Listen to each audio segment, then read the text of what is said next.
fa ny olona rehetrarehetra dia tsy maintsy nisy ankohonana ny eviny, tsy maintsy nisy ray tao dia tsy maintsy nisy reny tao dia izy koa zanaka.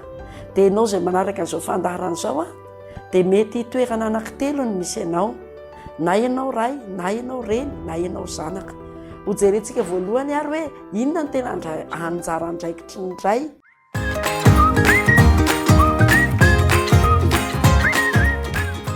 Ny zavatra ray tonga avy hatrany ao an-tsaintsika dia ny hoe lehilahy zany. Andehantsika hampiasa teny hebreo hoe ny teny hoe lehilahy ao anatiny amin'ny teny hebreo dia ilay ataontsika hoe zakara.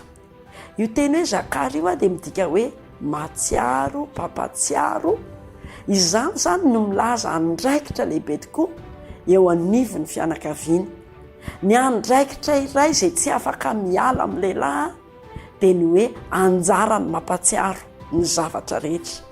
Anjarany aloha mampatsiaro hoe inona ny fanekena nataon'izy mivady, ary anjarany koa mampatsiaro hoe atao inona tokoa moa ny anto isinyreto zanaka ireto ao anatin'ny ankohonana anankiray na ao anatin'ny tokantrano. Be fanadonoana matetika ny lehilahy, eo indrindra no ampitsehivana azy indray fa tena andraikitra tsy tokony hiala aminy, raiky tapisaka amin'ny fiainany, tsy azo esorina amin'ny mihitsy izany hoe mampatsiaro.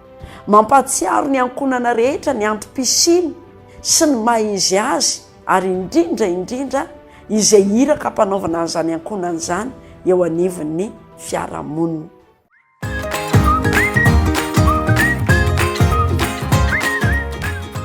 Ny raim-pianakaviana ihany koa no natao indrindra hiaro ny tokantrano. Andeha handray ohatra anankiray isika.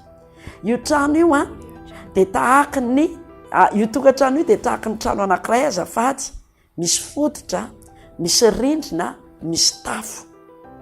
Ny rindrina sy ny tafo ny tena hita, fa ny fototra matetika tsy hitan'ny olona.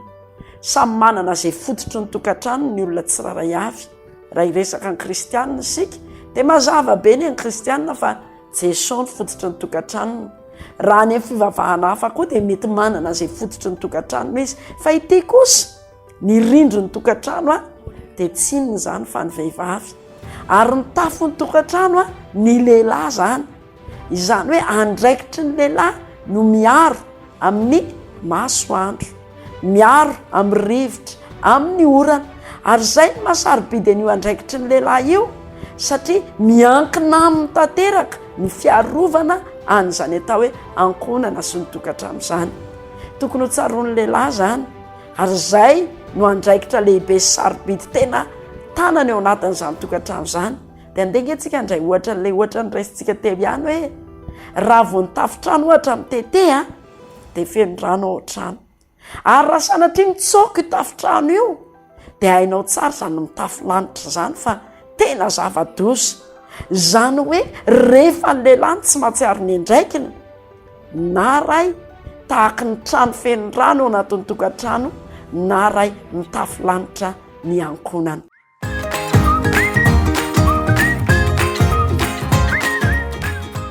Fa fahatelo, andraikitry ny tokantrano, andraikitry ny raim-pianakaviana ao anatin'ny tokantrano koa ny Mamelona.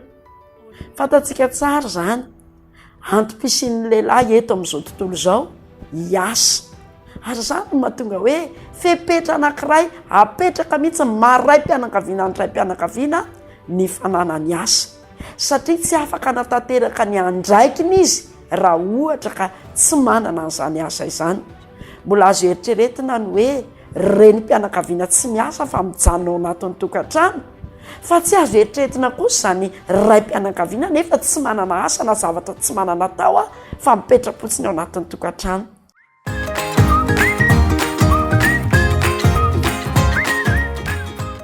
Ary ny faefatra izay ho jerentsika farany dia ny hoe tena sarobidy ao anatin'izany andraikitry ny lehilahy izany ihany koa dia ny manao izay hananany ankohonana tokantrano. Manao izay hananany ankohonana izany atao tokantrano izany. Rehefa miresaka tokantrano tsika dia misy heviny anankiroa no tiana ho zaraina amin'izany. Ny hevitra voalohany dia ilay trano amin'ny mahatrano azy. Tokony samy manana ny trano ny olona rehetrarehetra. Itsika tsy marina ho amin'izany atao hoe firaisamonina iraisan'ny daholo be izany, fa tonga amin'ilay teny malagasy hoe tokantrano samy manany azy. Tena andraikitry ny raim-pianakaviana no misafidy hoe aiza ny trano ipetrahana, aiza ny trano itoerana, ary zay ny maray azy. Fa raha ray tsy mba nanapa-kevitra ny amin'izany, ary tsy mba nieritreritra ny amin'izany, dia ray tsy mba manana andraikitra ao anatin'ny tokantrano. Toraka izany ihany koa rehefa miresaka tokantrano isika, dia tsy ilay vatandrindrina ihany ny mahatokantrano ny tokantrano, fa ny fiarahamonina indrindra indrindra. Tena andraikitry ny raim-pianakaviana no manao izay hatamana ny ankohonana eo anatin'io tokantrano io, ka manomboka amin'ny tenany aloha ny tokony mahatsiaro hoe tamana ao anatin'ny tokantrano aho. Fa rehefa tamana ao anatin'ny tokantrano ny raim-pianakaviana, dia any koa no manao izay mba hatamana an'ireo zanan'ireo na hatamana ny vadiny ao anatin'ny tokantrano, amin'ny alalan'ny fitezana, amin'ny alalan'ny famelomana, amin'ny alalan'ny fanabeazana. Tsarovy fa tsy natao hiompy zanaka isika, fa natao hitaiza zanaka. Ny miompy mantsy dia manome sakafo sy manome toerana hatoriana ihany, fa ny mitaiza dia misy andraikitra lehibe tokoa ao ambadika izany.